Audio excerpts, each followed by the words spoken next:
The hotel receptionist froze when she saw the room assignment on the screen. "Are you sure you want this one?" she asked, eyes darting between the screen and the woman in front of her. Samantha Reynolds, 34, tired and rain-soaked from her drive, gave a half-smile. "It's just a room, right?" The receptionist hesitated, then handed her the key. "Room 404. Elevators to your left. Let us know if you need anything." But Samantha could feel it even before she got to the 4th floor. Something was wrong. The air around room 404 was colder than the rest of the hallway. The wallpaper was slightly peeled, and the brass number plate hung crooked on the door. Still, she turned the key, stepped inside, and closed the door behind her. She needed this break. It had been 4 months since her brother Michael died. 4 months since the overdose. 4 months since her mother stopped speaking to her, blaming Samantha for letting him spiral. "You were supposed to look after him," her mother had screamed the night of the funeral. "You were his big sister." She had tried, God, she had tried. But addiction is a battle only the person living it can fight. Now she was here, taking the only vacation she could afford, a weekend away at an old mountain lodge, far from the memories, the guilt, the noise. But room 404 wouldn't let her escape that easily. That first night, the television turned on by itself, static filling the room at 3:17 a.m. sharp. Samantha chalked it up to faulty wiring and unplugged it. But the next night, it was the faucet in the bathroom. Turned on full blast. Again, 3:17 a.m. On the third night, she saw him. Not fully, just a shadow in the hallway mirror. But she knew that silhouette. Tall, slouched shoulders, hands always in his pockets. "Michael." She called out, but there was no response. The room grew still again, but the sense of being watched never left. The next day, she asked the receptionist about the room. The woman looked startled. "We don't usually assign guests to 404. Most don't last more than a night."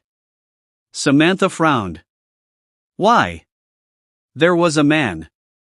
He stayed here 2 years ago. Alone. No ID, no family ever claimed him. He passed in that room. Quietly. Staff said he'd been writing letters, but none were ever mailed. He looked tired, like he'd given up." Samantha swallowed hard. "Do you know his name?" The woman shook her head. "He registered under M.R. That's all we know." Back in her room, Samantha pulled out her phone and opened an old message from Michael. Just 2 weeks before he died. "I'm sorry for being such a screw-up," it read. "If I ever disappear, I just want you to know I never stopped loving you. M.R. The letters. The room. Her brother had been here."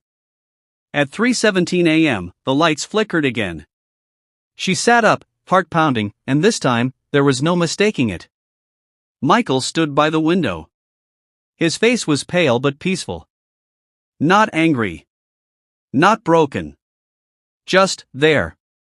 Watching her. The moment stretched in silence. She stood slowly, trembling. "I'm sorry," she whispered. "I tried to help. I didn't know how." His lips moved, barely a whisper, but she understood it. "It's not your fault." Tears spilled freely down her cheeks. When she blinked, he was gone. But something had changed in the room. The heaviness lifted, like the walls could breathe again. In the corner, near the desk, was a stack of papers, letters, each addressed to her. Written in her brother's shaky handwriting. She read them all that night. Some were full of regret. Others were just stories, memories of their childhood, his thoughts during rehab, moments he wished he had shared. One letter simply said, "Don't carry my darkness. You have your own light." Live. That morning, Samantha went to the front desk and asked to extend her stay. "Room 404, the receptionist asked, surprised. She nodded. "I think I'm supposed to be here." Samantha returned home 3 days later. She started volunteering at a community center, working with youth in recovery. She reconnected with her mother, slowly, with the help of the letters. She found purpose not in forgetting Michael, but in remembering him differently. Room 404 was never cursed. It was a place of reckoning.